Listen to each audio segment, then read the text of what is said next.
another one has bitten the dust on Team Sussex. Yes, Prince Harry and Meghan Markle were called out just last month by The Hollywood Reporter for their revolving door of staff members. And we have another staff member who is departing. This time it is Ashley Hansen. A rather interesting departure considering that she just gave a pretty, I would say, okay, although it ventured sometimes into the weird territory, defense of Meghan Markle in Us Weekly, telling us once again what a great, wonderful, and amazing boss Meghan Markle is. And yet she is also leaving. And I have an interesting theory behind this that I'm going to share with you guys in this video, but I cannot emphasize enough how weird this all is. It's so weird. It's so strange. And no, this is not normal behavior or whatever.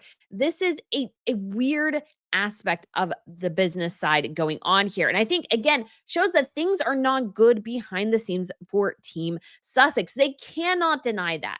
Yes, you can see all the time how great a boss you are, but when people keep leaving, there's an obvious problem.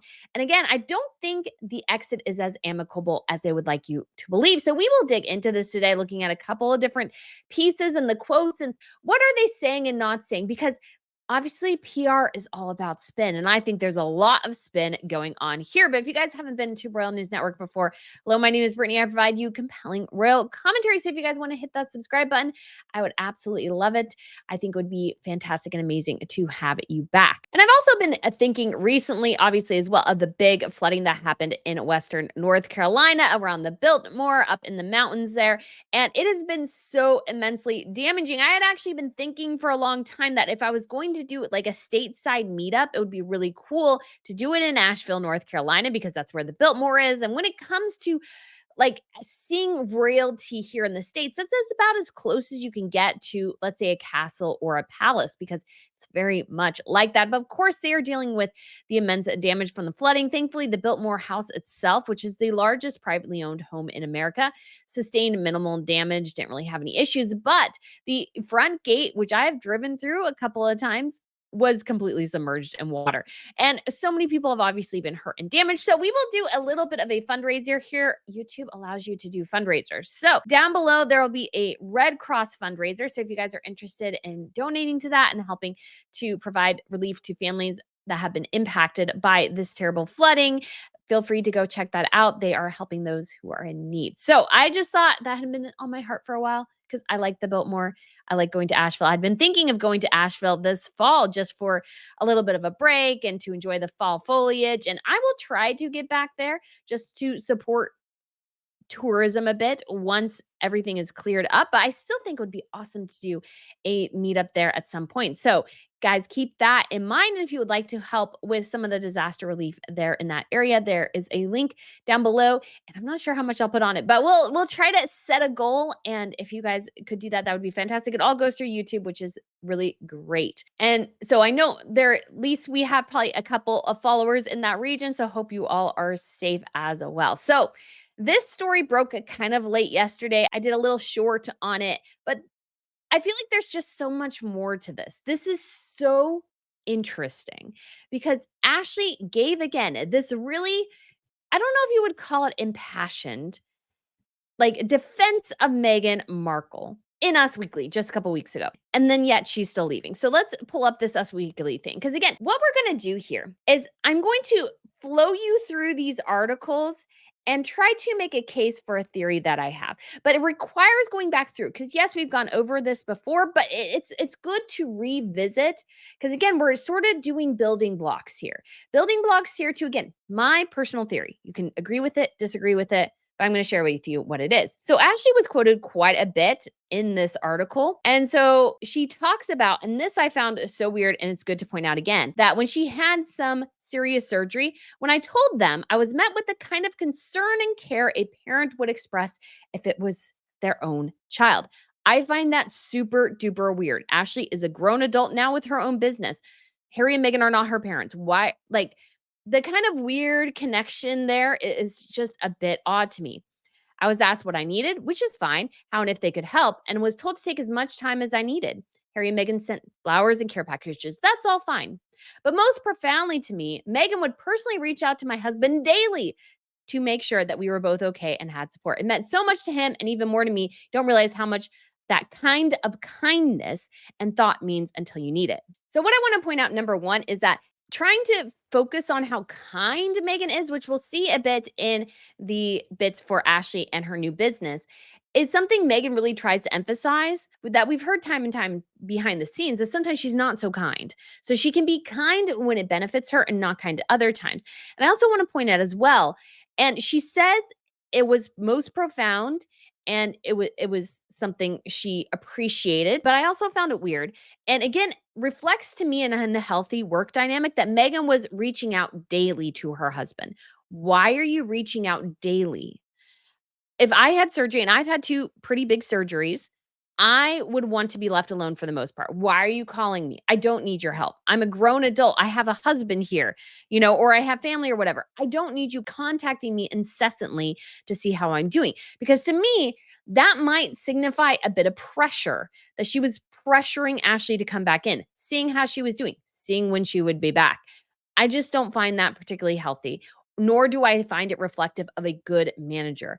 Yes, a good manager sends you care packages and flowers, but they don't need to incessantly contact your husband. In fact, as somebody pointed out, that it could have been the husband who was actually running interference for his wife by constantly picking up Megan's incessant communications. And so he was actually running interference. So it somewhat meant a lot to them, but at the same time, too, it's a little creepy. Once again, I think signals that they have an unhealthy work dynamic. If your employers see you as their children and they see the need to reach out to your family time and time again after you've told them you need time off. That just doesn't strike me as a healthy, not only a healthy work life balance, but a healthy dynamic within the office itself. She says a couple of more things here. So, Hansen talks about the normal hiccups of the brand. She says Archwell is not unlike a startup. It's relatively young. Two things can be equally true. You can be a great leader and still have turnover. No boss or company is immune to that. So, that is what she said.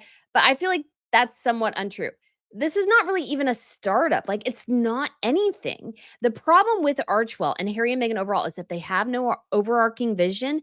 And so, because of that, they have all these disparate elements that don't connect really, but they try to, and nothing is working. And so, I think it's a reflection of bad leadership. They have no overarching vision. Vision comes from the top. If there's no vision from them, their employees are listless. And so she goes on to say as well, people leave at any company, they get new opportunities, change their careers, or feel their role isn't the right fit. Hmm. Is she talking about herself a bit? They also sometimes get let go. Those decisions are part of doing business. And she maintains that Harry and Meghan have no hard feeling towards anyone who's left the company. They want people to grow and have opportunities, whether that's within or eventually outside the company. Well, it's not eventually, it's like almost immediately. Most people don't last a year or a little bit more than a year, and that's it. So she's giving us some interesting insights here into the company. And she's also announced that she has started her own company. So now I'm sharing the report from Vanity Fair because that's where I first heard about it. And it has the most, I feel like, interesting title. Meghan Markle's friend is launching a new business, and the Sussexes are her first client. Number one, overall, Ashley is not their friend. She was their employee. Again, you have this kind of thing where there's not a good work life separation. And yes, you can be a friend with your boss, your employees, or whatever. But I think the best business environments usually result in people having a separation. Your boss isn't really your friend. Your employee is not really your friend. You need to have some of that separation. Yes, you can be friends who work together, but I think the most productive work environments sometimes don't have that because when you mix personal and professional, it can sometimes go awry. And so I just see a little bit of that here. So it says and announces Ashley Hansen, the couple's current head of communications, is starting her own firms, Three Gates Strategy, and continuing her work with Harry and Meghan. So it talks about Ashley as their head of communications and how she's helped them with different things and that she's starting her new company and the Sussexes will be her first clients. Now, there's a couple of interesting things here. Number one, if she is starting her own company, that means number one, that she has a lot more flexibility and power than she did when she was working with Harry and Meghan. Because guess what? Now she can tell them no. Now she can wipe her hands somewhat of their doings because she's not so directly tied to them. Number two is that if she has her own company and she hires someone, she can shuffle Harry and Meghan off to someone else. Obviously, that is just my working theory at this point, but I'm going to try to again give you little building blocks so maybe you can see where my theory is coming from because this is just sort of the beginning of the theory. So, Meghan said to Vanity Fair in a statement on behalf of the couple, because again, it's really all about Meghan, it's not really about Harry. We are so proud of Ashley, especially as a female entrepreneur, because again, only women matter in Meghan's world. Men can just shuffle off and stay in Africa. She doesn't really care. And she makes this sort of evident time and time again, and I don't think it's a particularly good look, is to overemphasize everything. Oh, it's female. It's female. That's like Meghan's whole shtick. Her like entire shtick is she is gonna support females, but she also has a son and a husband. And so it's like, does she care about these two men at all? Or is it that they're best served as men when they are as much like women as possible, if that makes sense? Not really going too far with that, but being beta males, she prefers beta males. We look forward to having her focused expertise on our business and creative projects and her continued oversight of our communications team. My husband and I are excited to be alongside Ashley as she builds something extraordinary with her firm. It's interesting, but let's keep going. And also, this name and logo is horrendous, by the way. It's bad. And apparently Meghan maybe helped with some of this, which is really bad because Meghan is horrendous at naming things. She says, although Hansen will be taking on more accounts as her company grows, she plans to continue her work with Meghan and Harry and their communications team across their Archwell Foundation, business endeavors, and media projects. Hansen will work with other high-profile clients in entertainment, tech, and finance, and will remain based in Los Angeles. Three Gates draws its name from a proverb often attributed to Rumi, which posits that a person should let their words pass through three gates before speaking. Is it true? Is it necessary? Is it kind? Hansen said that Meghan helped her brainstorm a name for the company, remembering their shared affection of saying the selection felt like a light bulb moment. Kind of like the TIG felt like a light bulb moment. I think she used the same analogy there. And I think it's a horrendous name. And I think based on how Harry and Meghan have utilized their influence and done their PR, is it true? Is it necessary? Is it kind? Is not what Harry and Meghan are about. That's not. They have not been kind to either of their families. They have said things that are completely unnecessary. Again, I will always make the reference to Prince Harry thinking about his deceased mother while rubbing Elizabeth Arden cream on his penis. Why did he tell us that? Was that necessary? No. No, it was not necessary. And then it also says, is it true? Well, did Meghan think it was true and she blatantly lied pretty much about the Archbishop of Canterbury?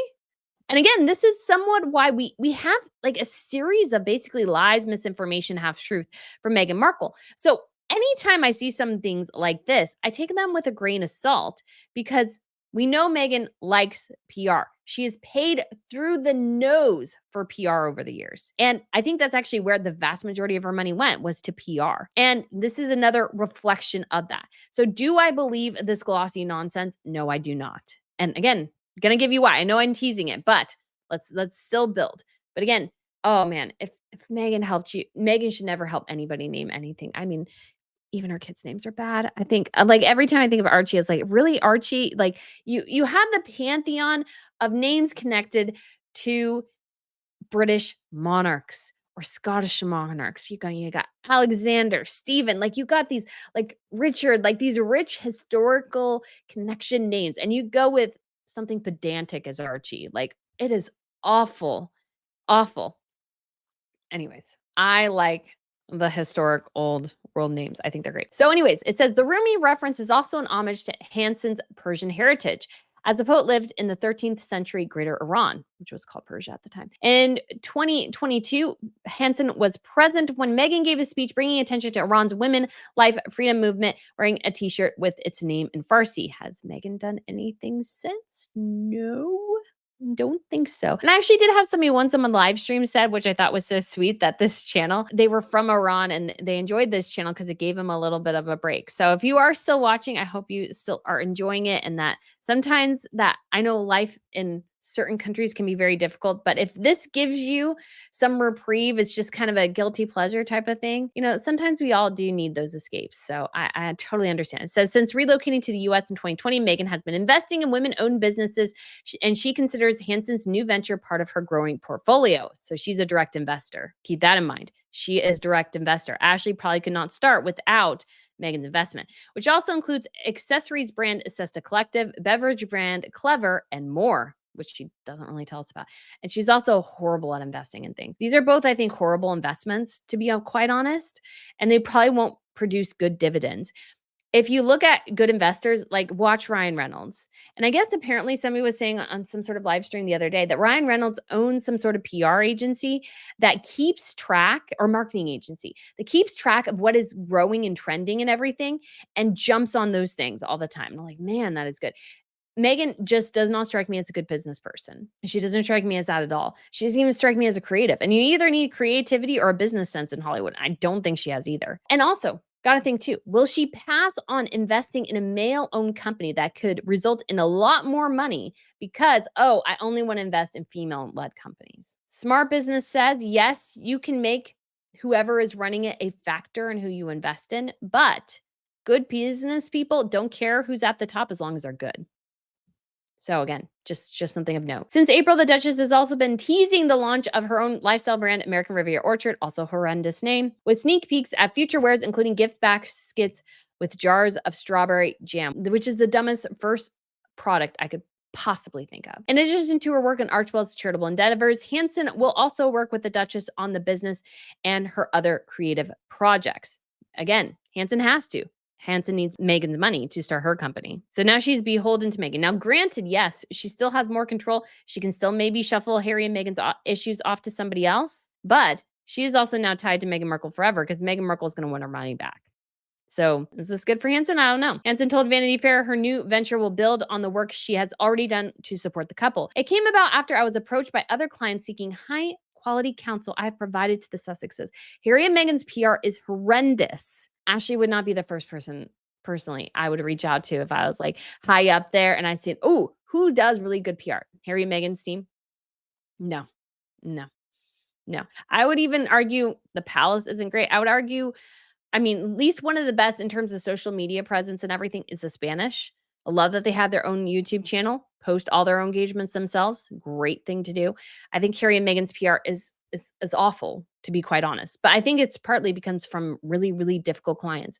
The Duke and Duchess's ongoing support and trust in me to execute their vision is a testament to the meaningful working relationship we have built. So it says Hansen began working with Harry and Meghan in May 2022. So she lasted a little over 2 years.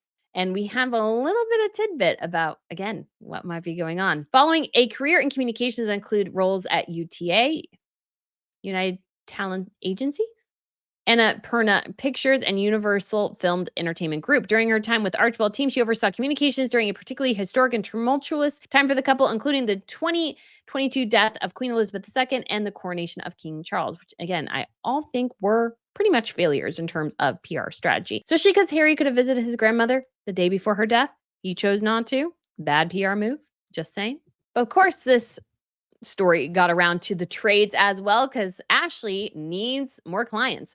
Because I'm going to guess Harry and Meghan are pretty much her only clients at this point. And so there she is on Variety. They have a headshot there as well. And it goes on to pretty much include the same thing. I think there's a little bit more in some of these different publications. Hansen will continue oversight of the international team advising the Duke and Duchess's philanthropic work and creative projects through the banner Archwell.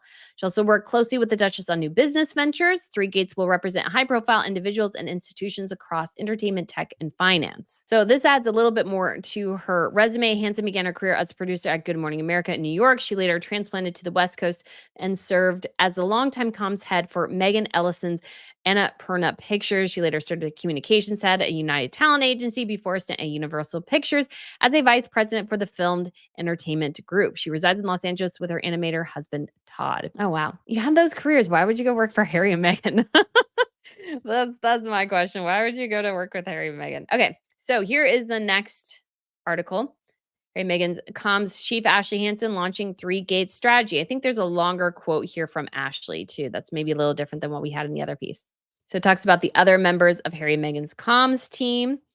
Kyle Bolia and Charlie Gibson.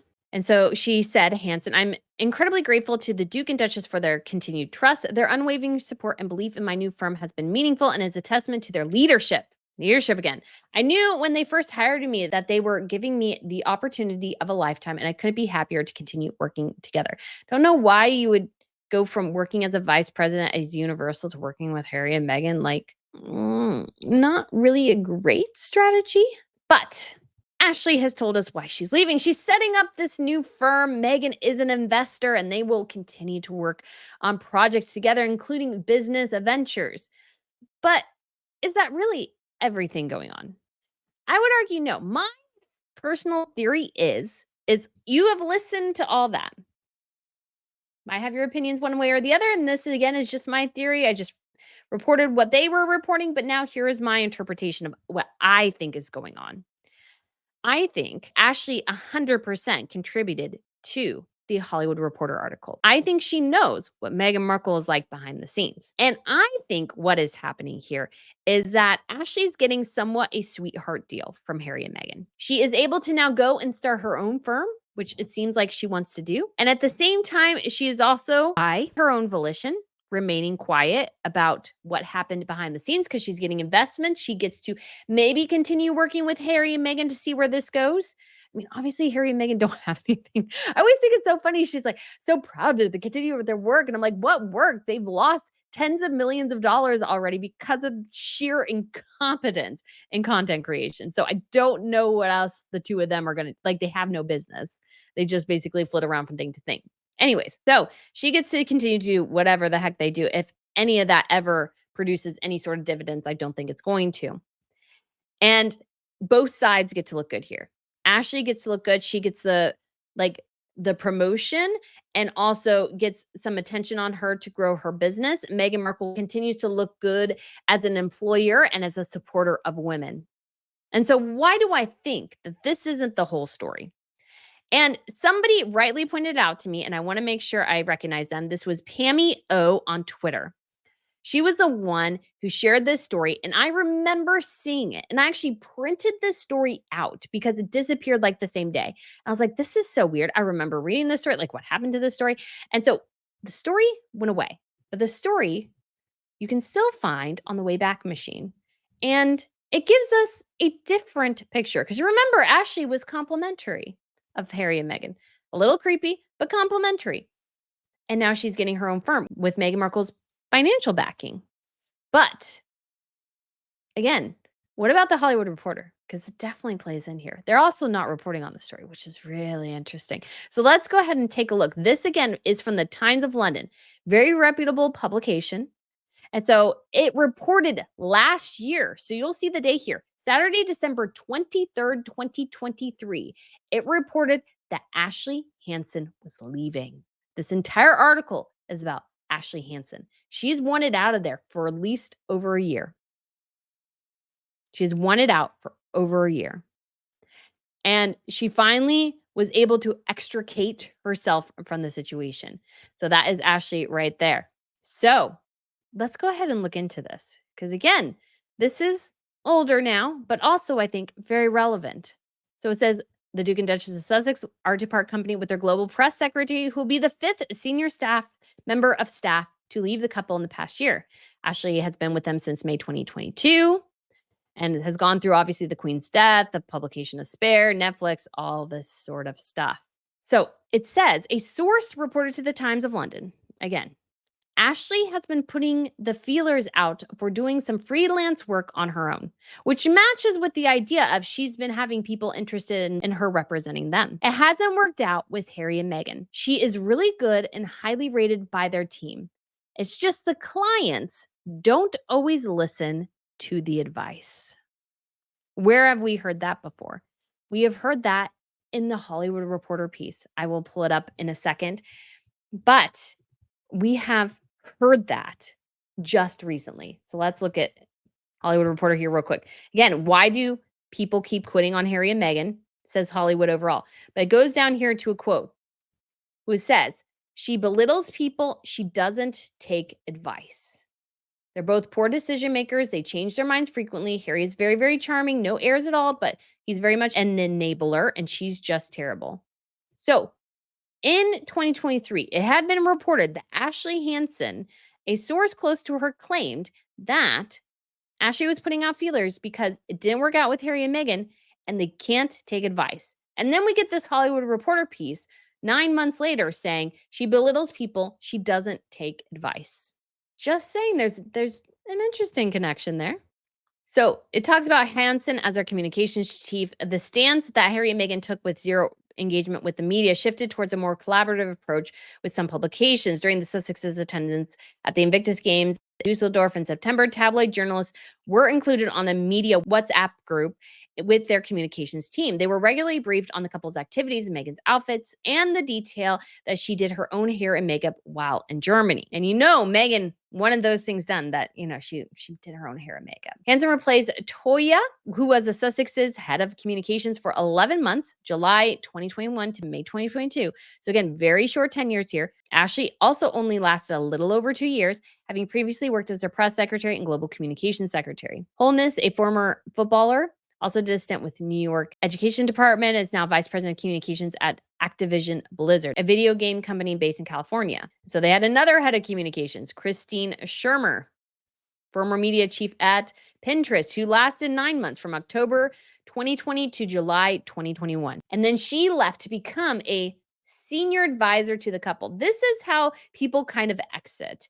And I think it's a way for everyone to kind of sort of save face, but they're like, oh, they're a senior advisor. I don't even think that means anything. So Hansen's exit follows several others since 2020, Ben Browning. You also have Farrah Taylor from their marketing team. And Hansen said Browning and Taylor had exceeded expectations and made their mark within the cultural zeitgeist. I would not think anything from Harry and Meghan's documentary actually made it anything into the cultural zeitgeist. So another aide, Mandana Dayani, who was also quoted in the Us Weekly thing, was president of Archewell for less than 18 months. A statement Hansen said of Dayani, her transition was mutually planned with the intent for the Duke and Duchess to now take full lead of their company. Rebecca Senanes left her role as head of audio after the disaster that was Archetypes. And then later that month, obviously, Bill Simmons and what he said. Catherine St. Laurent, who worked for Melinda Gates, left pretty quickly too. So Hansen was part of the one who put out the statement on the near catastrophic car chase by the paparazzi. The taxi driver said, I don't think I'd call it a chase. So again, very loose association there with the truth for obviously Harry and Meghan. I don't put that on Ashley. I put that more on Harry and Meghan because I think that's how Meghan wanted to describe it. So all these things come together. Now, again, I read you the words of what were reported. Again, here is my interpretation, my theory. Take it for what you will. Just my opinion. You can take it or leave it. Like I said, I think Ashley has wanted out for a long time, but was kind of sort of stuck. Maybe it was the surgery that sort of did it. She kind of had to stay because she needed health insurance for the surgery, what have you. She stayed. And she wanted out though, but she couldn't totally escape either. And she, you could say, made a deal. I will leave, not say anything about my time, and you help me invest and start up. And then at some point we go our separate ways. Because again, what I find really fascinating is that Ashley is sort of tied with Meghan through the investment, but at the same time too, if she's running a firm, she can 100% shove Harry and Meghan off to somebody else. She can tell them no more often. Yes, Meghan is an investor, but if Ashley's running the business well, like Meghan doesn't really have much of a leg to stand on. It depends on how the business deal is ironed out behind the scenes. And I forgot to mention this as well, but the other noticeable thing or notable thing about this whole situation is that Ashley can now charge Harry and Meghan a heck of a lot more for her time than she could before. As a salaried employee, I would bet she had sort of a base salary, but she was required to do a lot. And she's like, I don't want to do this anymore. I don't want to do this unless I can charge you up the wazoo. So now she can charge them a heck of a lot more as a consultant and as their PR advisor than she could working for them directly. So she's going to make bank, or at least that's what she's betting on, is making bank through the two of them. And again, Meghan Markle loves to pay for PR. She's just threw money at it, but didn't want to do the work. That's the problem with Meghan. She'll throw money at something. She never wants to do the work, though. I just think this whole thing reeks. And we have, again, fascinatingly, the Hollywood Reporter piece that came out earlier last month. Now we have this separate thing, another departure, another departure. And it doesn't look good. And again, Hollywood Reporter could have gone a different way with all these departures, saying it, oh, like Harry and Meghan have helped their staff members as they've grown to different projects and stuff like that. No, that's not what the Hollywood Reporter did. The Hollywood Reporter said that Harry and Meghan were difficult to work for, that they are not good business people. I mean, the most, I think, brutal criticism of Harry and Meghan is their lack of business acumen, because we've seen this all play out. I've seen it play out. You've seen it play out. Hollywood has seen it play out. They're not good business people. They have no plan. They have lost millions upon millions of dollars through sheer incompetence. They can't produce product really. Their product is average at best, not great. And I don't think sticking with them is really going to bring anybody any dividends. They've lost millions of dollars. They're not gaining millions of dollars. They've lost it. And so the question is, as Harry and Meghan go forwards, can American Riviera Orchard work? I don't know. I have a strong feeling it probably won't work, but can't say that for sure. But I find Ashley's departure incredibly telling. And once again, screams of things not going well behind the scenes. I don't care what Harry and Meghan say. If you have such high turnover, there is probably something not going so well behind the scenes. Yes, they've had some people that have lasted quite a bit of time, like James Holt. He's lasted since before Harry and Meghan left the royal family. And so, I mean, obviously, there seems to be some people who enjoy their time, but I feel like this high turnover is indicative of a company that's in just complete collapse. And Harry and Meghan are trying desperately to do anything to kind of manage all this.